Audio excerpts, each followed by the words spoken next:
Hello and welcome to Mythic Mind, where we pursue wisdom on the paths between primary and secondary worlds. I'm Dr. Andrew Snyder, and I'm glad that you're here.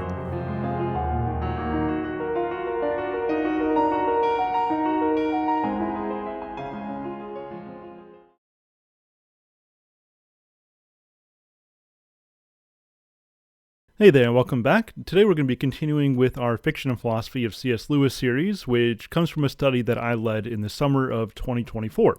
We are continuing with the Abolition of Man today, and for whatever reason, when I first put this video together last year, I had it in my mind that there were 4 essays in the Abolition of Man. I don't know what's going on. I just had a brain lapse or something. There are only 3 essays, and so just to clear up that confusion before you hear that. All right, well now let's go ahead and get into it.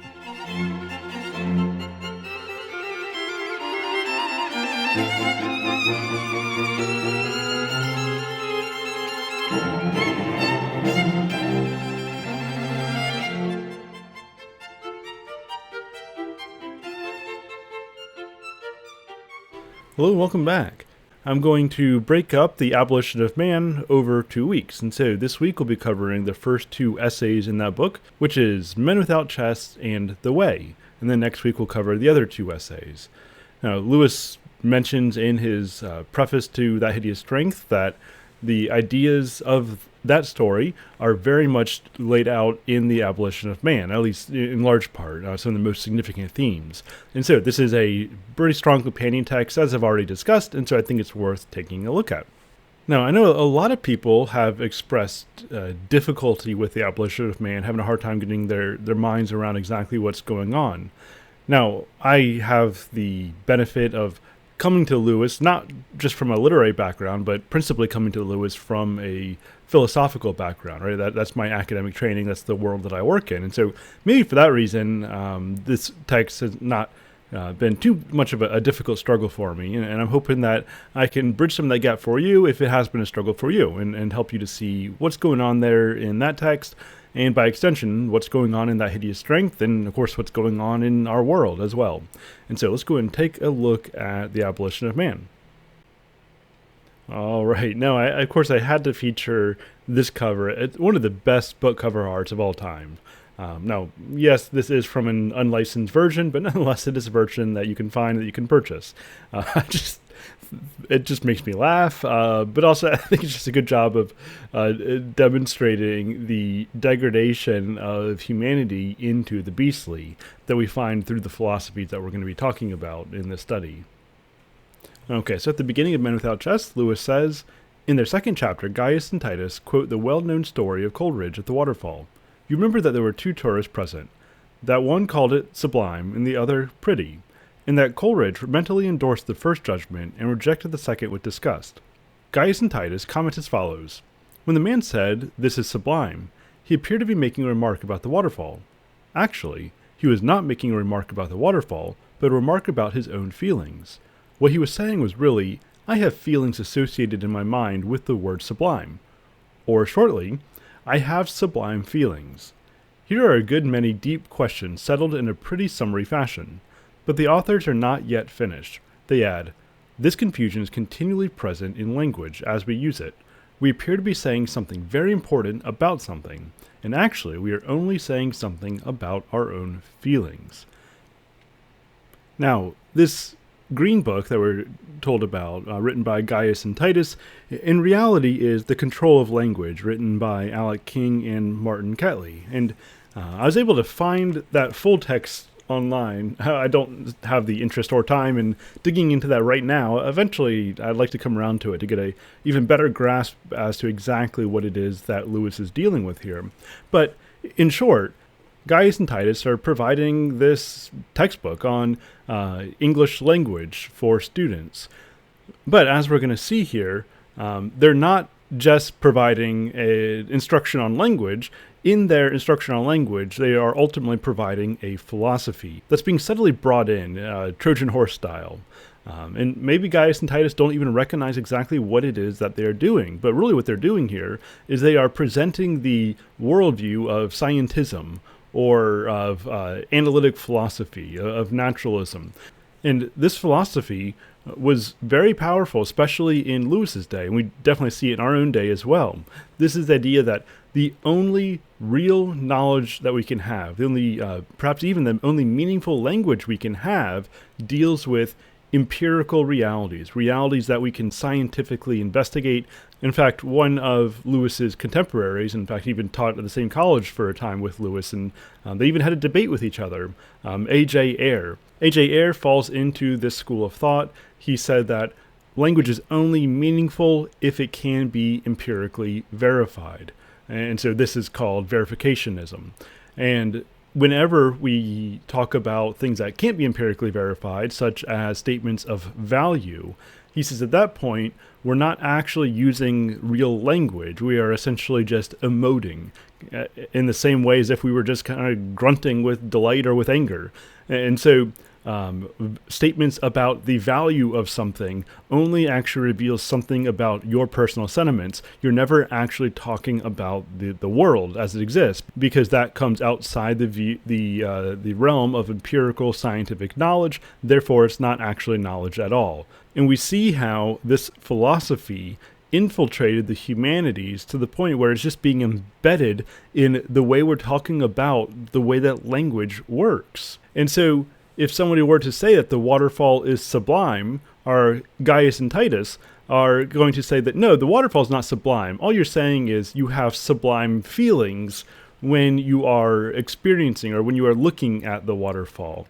But the word sublime cannot actually extend to the waterfall itself. And this whole exchange very much reminded me of this scene right here. Good morning. What do you mean? Do you mean to wish me a good morning, or do you mean that it is a good morning whether I want it or not? Or perhaps you mean to say that you feel good on this particular morning? Or are you simply stating that this is a morning to be good on? All of them at once, I suppose. Okay, so through their instruction in English language, Gaius and Titus are ultimately teaching schoolchildren that all statements of value are nothing more than emotion and don't actually carry meaning. They're not really a legitimate use of using language to communicate about shared realities, which is really why we communicate, right? We speak words with a common reference point to somebody else. That way we can both be referring to the same thing. If you lose that common reference point of reality, then you really lose communication because you lose that medium between agents. And so what people with this school of thought want to do is to say that, and so people who are operating under this school of thought are going to say that the only shared reality we have comes down to empirical observation. But any statement of value, that's just individualistic emoting. It's not real. It's not. We don't have a common reference point regarding value. There is no natural law. There are no ideals. Everything is just concrete and material. And so Lewis says, the schoolboy who reads this passage in the Green Book will believe two propositions. Firstly, that all sentences containing a predicate of value are statements about the emotional state of the speaker, and secondly, that all such statements are unimportant. Their words are that we appear to be saying something very important, when in reality we are only saying something about our own feelings. No schoolboy will be able to resist the suggestion brought to bear upon him by that word only. I do not mean, of course, that he will make any conscious inference from what he reads to a general philosophical theory that all values are subjective and trivial. The very power of Gaius and Titus depends on the fact that they are dealing with a boy who thinks he is doing his English prep, and has no notion that ethics, theology, and politics are all at stake. It is not a theory they put into his mind, but an assumption, which 10 years hence, its origin forgotten and its presence unconscious, will condition him to take one side in a controversy which he has never recognized as a controversy at all. And so, this is, I think, a great red flag for us regarding what is going on in education, that we tend to think that these big worldview issues don't really rise up until youth become a little bit older and they're able to recognize consciously the stakes at play, but that's not true at all. The most apparently mundane English grammar book can do great harm by shaping the way that students understand language and the way that they understand language is going to directly shape the way that they're relating to their world, because that's what language does. It helps us to relate to the world. And so we need to be aware of the philosophy that's embedded in these early grammar books, these early books on English language, and as well as just the humanities in general. Because the humanities, consciously or unconsciously, are putting forth an idea as to what it means to be human. How do we live in this space that we occupy? And Gaius and Titus are pushing students in a particular direction, namely in discounting all idea of value as nothing more than irrational emotion. As Lewis says, I must for the moment content myself with pointing out that it is a philosophical and not a literary position. In filling their book with it, they have been unjust to the parents or headmaster who buys it, and who has got the work of amateur philosophers where he expected the work of professional grammarians. A man would be annoyed if his son returned from the dentist with his teeth untouched and his head crammed with the dentist's obiter dicta on bimetallism or the Baconian theory. And so again, we need to recognize the philosophy that's being pushed through apparently ordinary, non-philosophical mediums. Now, stepping away from just simply the educational impact of this philosophy and moving into a criticism of the philosophy itself, Lewis says, until quite modern times, all teachers and even all men believed the universe to be such that certain emotional reactions on our part could be either congruous or incongruous to it. Believed, in fact, that objects did not merely receive but could merit our approval or disapproval, our reverence or our contempt. Lewis is making the point that just about all people, not even just in the Christian world, right? There's a reason why instead of using the language of natural law, he's going to use the language of the Tao, which he's going to mean basically the same thing as natural law, but he's trying to demonstrate the fact that what he's arguing for is not unique to a particular culture. It's not just some Western ideal that we can dismantle, but this idea that there is such a thing as right and wrong, that there are some affections to certain things that we should have. Well, this is an idea that we find across cultures, across time, across spaces. And in fact, he argues this pretty regularly, such as in Mere Christianity, that we cannot help but to appeal to a moral law.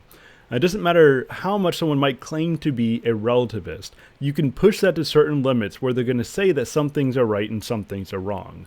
Right? Most people, if you put before them gross evils like rape or genocide, they're not going to say, well, these things are just wrong because I think they're kind of icky, but, to each their own.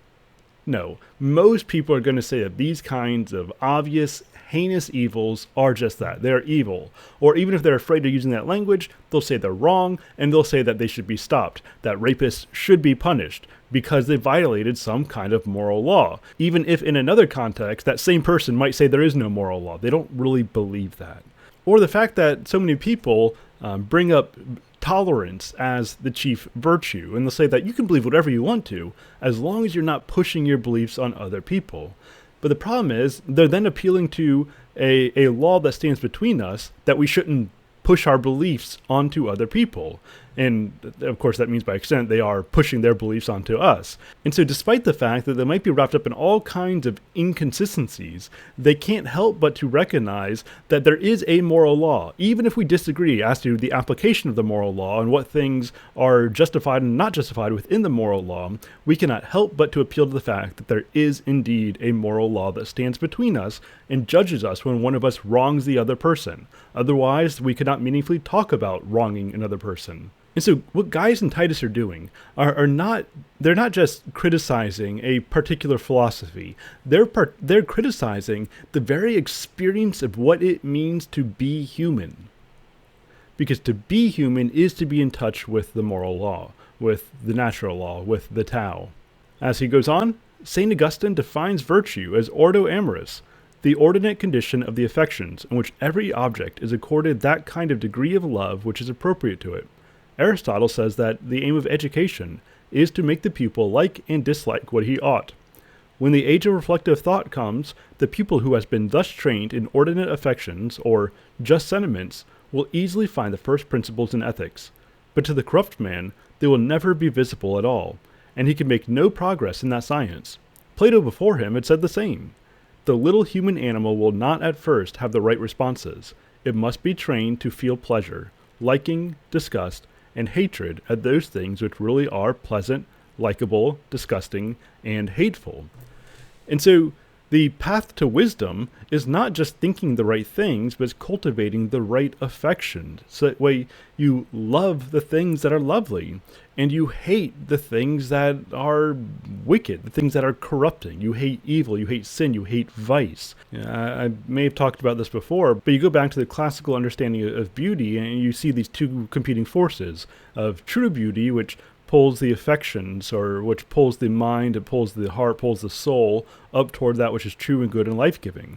On the other side, you have seduction, which can have the appearance of beauty, but has a very different result, leading you toward what is false, what is deadly, and ultimately what is life-consuming. We see this portrayed in the difference between the muses and the sirens. On the surface, they're very similar, but they have very different results. And so what we need to do is to cultivate the right affections, so that way we love the true manifestations of beauty when they present themselves, and we have a hatred for the counterfeit. But that goes beyond just reason, because, as Pascal says, the heart has its motivations that reason doesn't understand. And I think that we all recognize that that's true. And so the path to wisdom is about strengthening the heart, so that way we actually love the right things and we hate the wrong things. And that is the path of wisdom. Now, Lewis is going to point out that Gaius and Titus, practically speaking, would agree with this, because they want for us to adopt a certain way of being, a certain way of using language, a certain way of approaching the world and approaching each other and approaching our own moral sentiments. And so, in other words, they're putting forward a good that we ought to favor and that we ought to pursue. They're putting forward something for us to love, and then in contrast, they're putting forward something for us to hate, which it would be their understanding of a misuse of language by treating value as something real and objective. And so they are undermining the very worldview that they are espousing. This goes back to Protagoras. When Socrates says, "Protagoras, what do you do for a living?" Protagoras says, "I'm a teacher." And Socrates says, "Well, I find this very puzzling, because as soon as you tell your students what they believe is just as valid as what you believe, what more can you teach them? As soon as you spout out the view of the relativism, as soon as you say that there is no absolute truth, well, you're then attempting to impose an absolute truth on other people. It's self-defeating. It breaks the law of non-contradiction given to us by Aristotle, which is another way of saying that it is quite literally nonsense. And so at the same time, they're trying to say that language of value is irrational. They are cutting out the very reason for believing their own argument, which they believe to be valuable. And so it's nonsense. It leads into a void. And this gets to some of the major themes we've been seeing throughout the Ransom series, especially regarding this worldview of naturalism or scientism, where science is trying to play philosophy. And in so doing, it's trying to deal with value, it's trying to deal with ethics, which science has no way of engaging in. Right? There's no scientific experiment you can run that will tell you what you ought to value. And so whenever somebody tries to determine or to shape value through science, they're attempting to deal with something they don't have a category for understanding. They don't have a category for dealing with. And so ultimately what they're doing is they are placing value in a void, in an abyss, because there's no place for value within the scientific worldview. And when you place value in the abyss, what you get is an abyss. And so it is a march into nothingness, just as we saw from the unmanned discussion of Satan reaching into the void, because for Satan to reach forward through progress, as in progress away from the good established by God, it is literally a reach into nothingness. And so that is what Satan found. That is what the unmanned found. That is what the agents of the NICE are finding. That's what Mark will find for much of the story. It is a progress into the void, into emptiness, into things that the scientific worldview, or the attempt at a scientific worldview, can't deal with. And so what that means is it's going to be led by forces that it does not understand. And so again, just showing that he's not appealing to a particular culture, but really just to broad human experience. He says that the Chinese also speak of a great thing, the greatest thing, called the Tao. It is the reality beyond all predicates, the abyss that was before the Creator himself. It is nature, it is the way, the road. It is the way in which the universe goes on, the way in which things everlastingly emerge stilly and tranquilly into space and time. This conception in all its forms, Platonic, Aristotelian, Stoic, Christian, and Oriental alike, I shall henceforth refer to, for brevity, simply as the Tao. And so, again, he's getting to not a particular philosophy, not a particular ideology, but simply universal human experience that all people have recognized through their reflection on what it means to be human. And so, operating under the Tao, operating in reference to natural law, he says that to say that the cataract is sublime means saying that our emotion of humility is appropriate or ordinate to the reality, and thus to speak of something else besides the emotion, just as to say that a shoe fits is to speak not only of the shoes, but of feet. But this reference to something beyond the emotion is what Gaius and Titus exclude from every sentence containing a predicate of value. And so, operating under this Tao model, we see that to say that the waterfall is sublime is to make a statement about the waterfall, namely that a right relationship to the waterfall will instill a sense of the sublime in us as we participate in the beauty that the waterfall expresses, the beauty and the power that it expresses. And so there is a real value to beauty. Beauty is real. And here's the thing, we all know that beauty is real. Even those who say it's an artificial construct don't really believe that. For example, I teach at a public university, and most of the students take some form of relativism, say that there is no beauty, it's all a social construct or individual opinion, blah, blah, blah. But last semester, I took them to the art museum, and I had them figure out which pieces of art speak to them, what do they find particularly beautiful, and then which ones do they not find beautiful, what do they not find appealing. And almost all of them said that the most beautiful art or some kind of classical painting or even a Renaissance oil painting or something like that, something that had great depth, something that had great substance behind it, something that obviously spoke to a transcendent reality. And then almost all of them recognized that the modern art, or really postmodern art, is a scam, that there's nothing there, that it's just vapid, it's vacuous. And that's not something I had to convince them of. They recognize it reflexively because we all know substance when we see it, and we know empty propaganda when we see it as well, at least most of us, as long as we have our eyes at least partially open.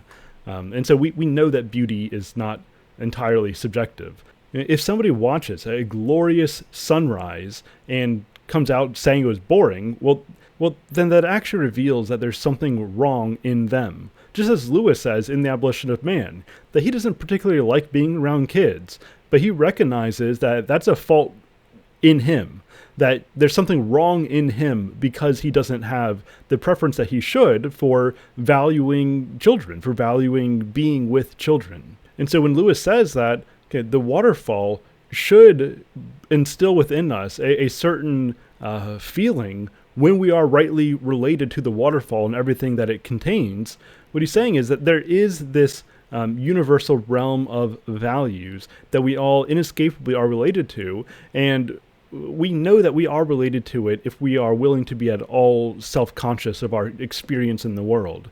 These are things that you can't avoid entirely. And this is what we see in Romans 1 as well, where Paul says that as God's image bearers living in God's creation that testifies to who he is, we all can't help but to know the truth, even though we naturally suppress it in, or I guess I should say we unnaturally suppress it in unbelief. And in so doing, foolish hearts become darkened and we're given over to foolish and futile thinking because we are contradicting the most fundamental reality that we cannot ever fully escape.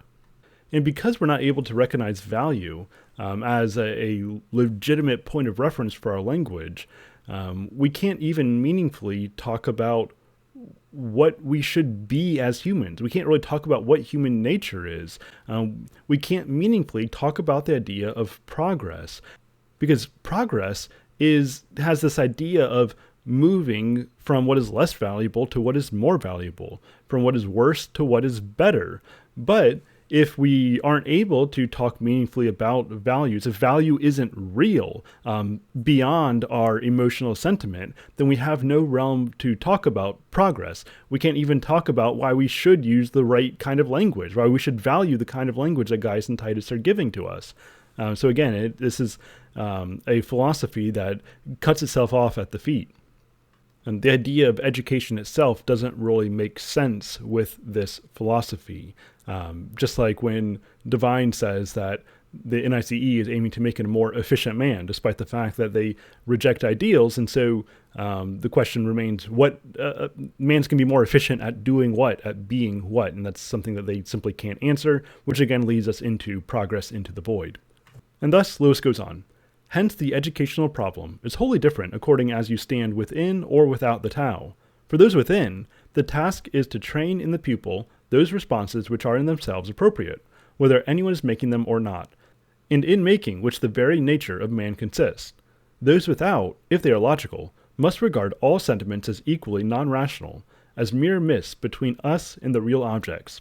As a result, they must either decide to remove all sentiments as far as possible from the pupil's mind, or else to encourage some sentiments for reasons that have nothing to do with their intrinsic justness or ordinacy. The latter course involves them in the questionable process of creating in others, by suggestion or incantation, a mirage which their own reason has successfully dissipated. And so again, they're trying to instill certain values in other people that don't have any more internal justification than the values that they claim to be debunking. And so what they're doing in the name of reason is actually something very irrational.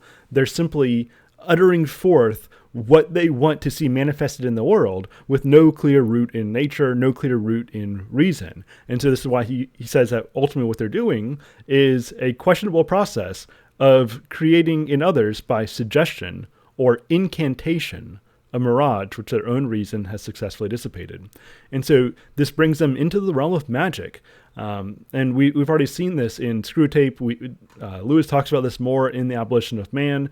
This idea that this modern scientific philosophy and magic, sorcery, has the same root in a desire to dominate the world, not to nurture the world, not to cultivate the world, not to help the world be more itself, like we see in the Company of St. Anne's, for example, right? They help Jane become more of herself. No, instead what we see is a desire to simply put forth words that dominate, words that manifest realities. What we see is magic, and I mean, this is what the NICE does. This is what is happening under the worldview of scientism, under naturalism. And this is what we should see every time some famous scientist makes some prescription for how we should live or how society should be directed on scientific grounds. Whenever they start giving us shoulds in the name of science, they're doing something non-scientific. They're doing something unreasonable. They are uttering an incantation. And, of course, from their worldview, there's nothing wrong with this because there's no virtue that can stand against them in judgment. There's no substance. They have no solid ground to stand on. They are floating in a void, and, well, a void doesn't cast judgment, and that's because the void is the judgment. And so, the operation of the Green Book and its kind is to produce what may be called men without chests. It is an outrage that they should be commonly spoken of as intellectuals. This gives them the chance to say that he who attacks them attacks intelligence. It is not so. They are not distinguished from other men by any unusual skill in finding truth, nor any virginal ardor to pursue her. Indeed, it would be strange if they were.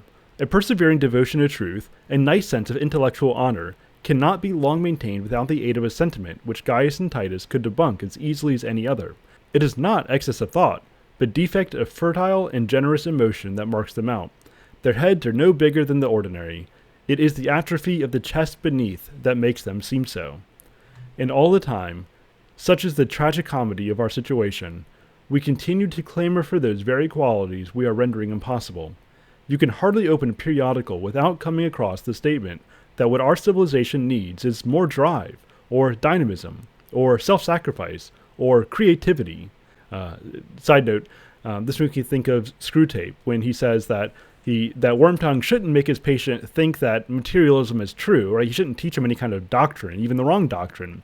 What he needs to do is convince him that materialism is courageous or progressive. Same thing going on here. In a sort of ghastly simplicity, we remove the organ and demand the function. We make men without chests and expect of them virtue and enterprise. We laugh at honor and are shocked to find traitors in our midst. We castrate and bid the geldings be fruitful.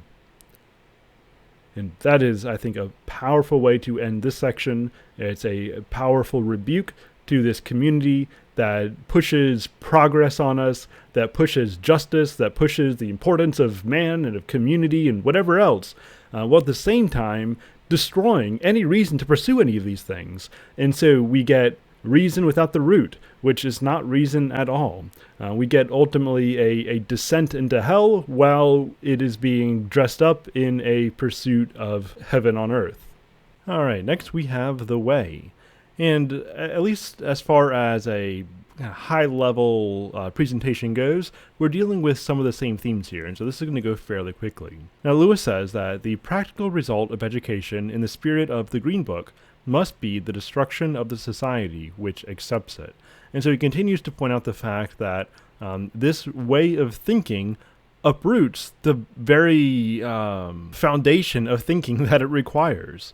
And so they want to discount all values as being real, while at the same time telling us how we should act, how we should live, or at the very least, how we should use language. But whenever you're talking about should or should not, you are dealing with the domain of value. And so to even put forth any kind of education, to put forth anything as that which ought to be believed, well, now you're appealing to a transcendent value, the same transcendent value that you are discounting. And so it's self-contradictory. Everything that leads to a good citizen, everything that leads to a good society gets discounted as essentially meaningless, as being void of real content. But that's no way to build a society. It's no way to build a community. It's no way to even build an individual life as one person being a community of persons living across time.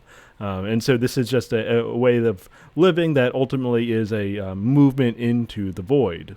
And he continues to point out this self-refuting tendency of this philosophy as he says, however subjective they may be about some traditional values, Gaius and Titus have shown by the very act of writing the Green Book that there must be some other values about which they are not subjective at all. They write in order to produce certain states of mind in the rising generation, if not because they think those states of mind intrinsically just or good, yet certainly because they think them to be the means to some state of society which they regard as desirable.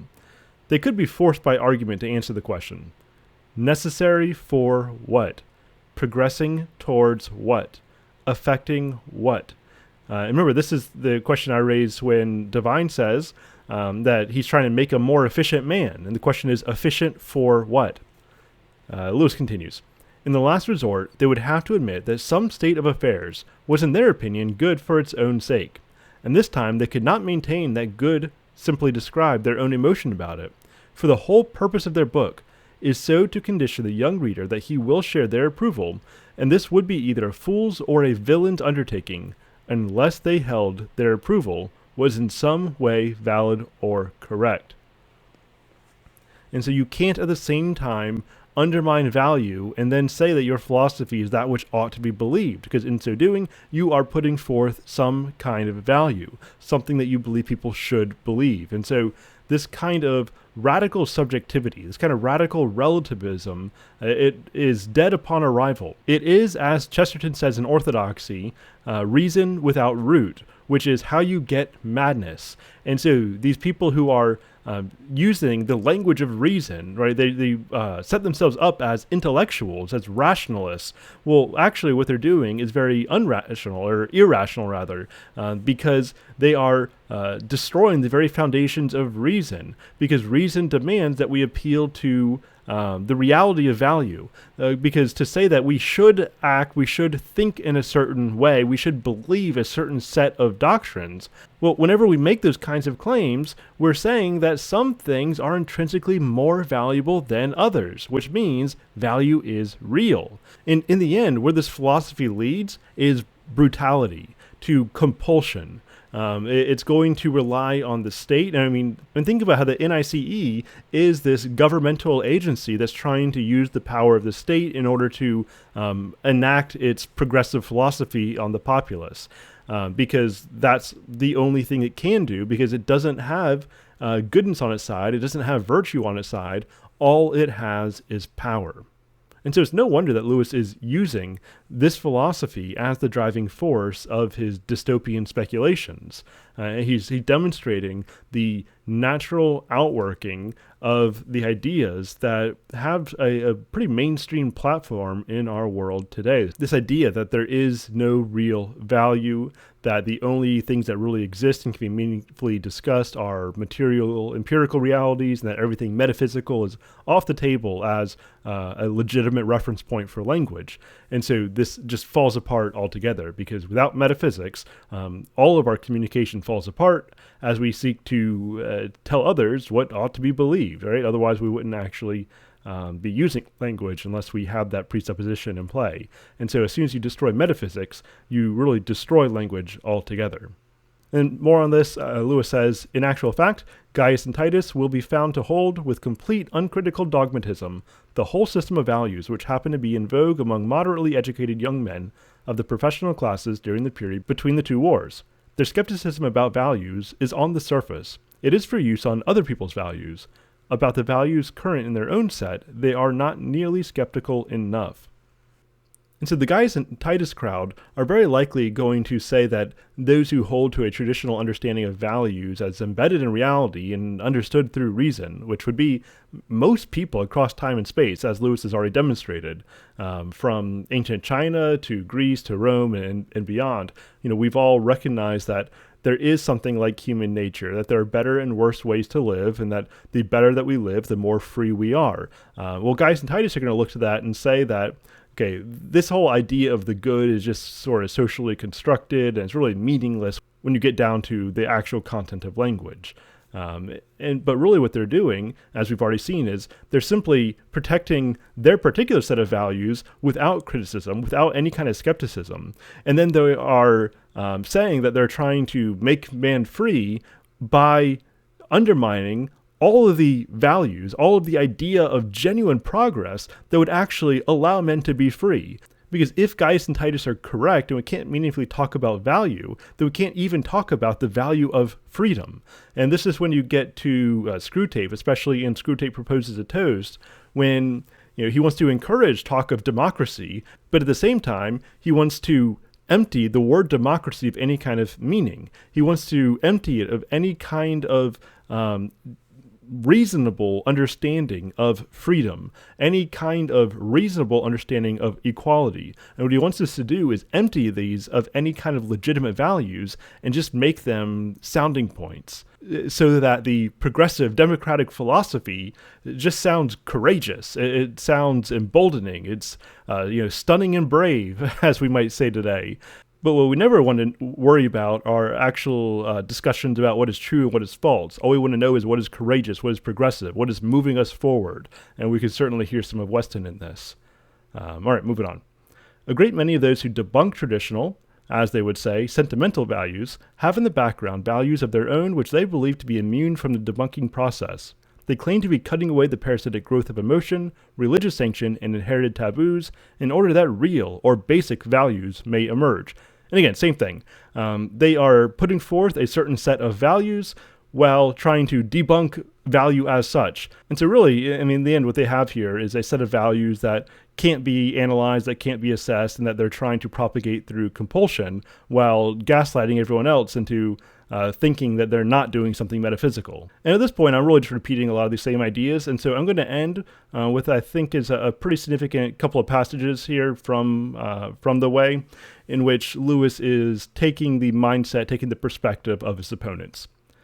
And so with that in mind, he says, "Yet how can the modern mind be expected to embrace the conclusion we have reached?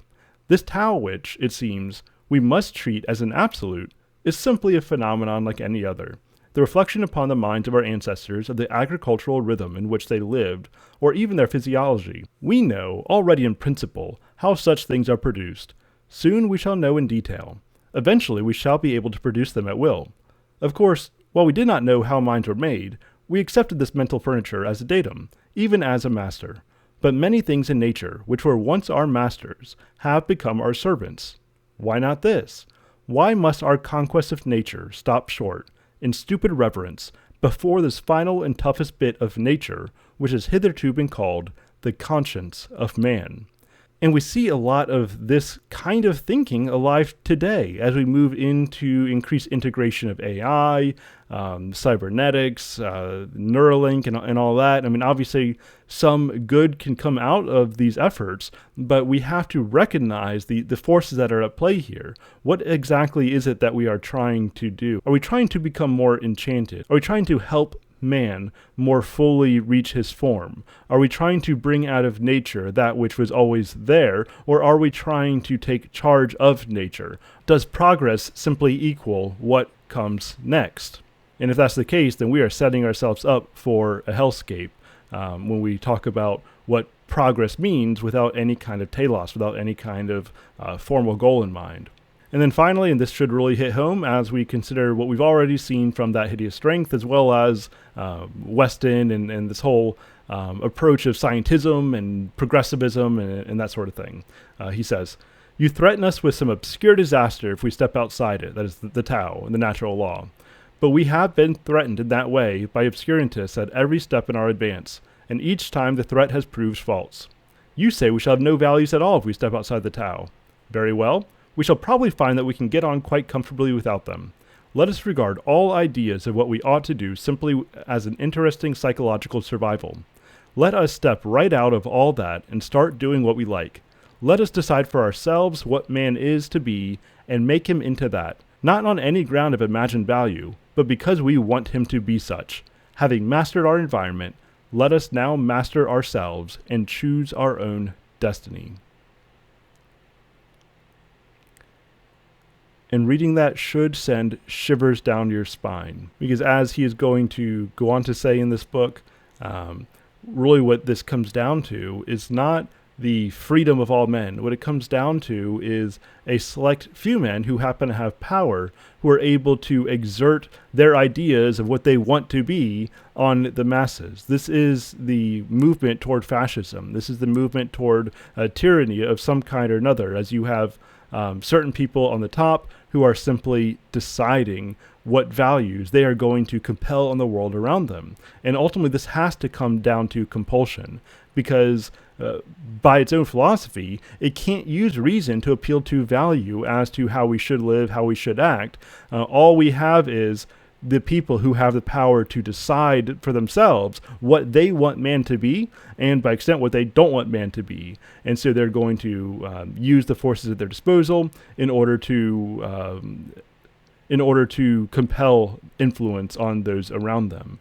We see this in the NICE. I think we see this stream of thought in a lot of elements of our culture today when you look at some of the conversations taking place. Because again, if you don't believe in value as something that you can meaningfully reference as a common ground between men, then all you have is brutalism. All you have is survival of the fittest. All you have is force.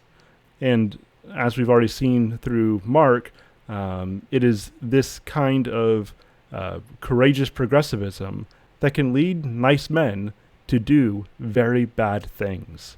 And I guess with that warning, we'll go ahead and leave off. And at the beginning of next week, we will cover the next 2 essays in the Abolition of Man. Until next time, Godspeed.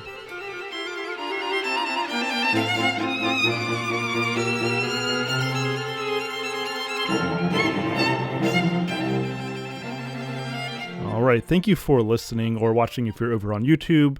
I really appreciate you coming along with me in this study. If you want more from Mythic Mind, make sure you check out our other podcast, Mythic Mind Games, where we discuss video games, our experience, philosophy, character of the games, that sort of thing, from an explicitly Christian perspective.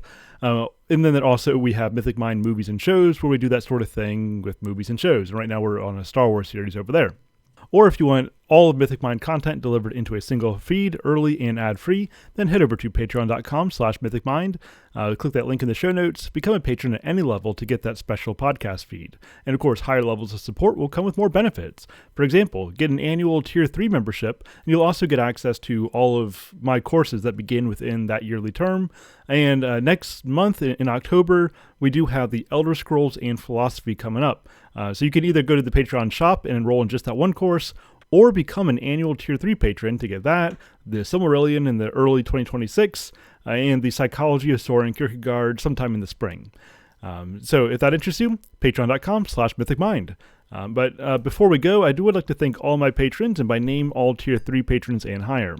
That's Mark, William, Paul, Clinton, Jamie, Aaron, Christopher, Justin, Aaron, Chaz, Evie, Kyle, Tyler, Chase, David, Amanda, Justin, Roger, Jack, Ross, Don, Adam, Kit, and Andrew. I really appreciate all of you in going above and beyond to support what we're doing, as well as all the other patrons. We have a little over 70 in total, and I welcome you to join this growing community. The next thing coming out from Mythic Mind, if you're listening on the public feed, will be over on Mythic Mind movies and shows as we get into the sequel trilogy of Star Wars, for better or worse. All right, well, that's it for now. Until next time, Godspeed.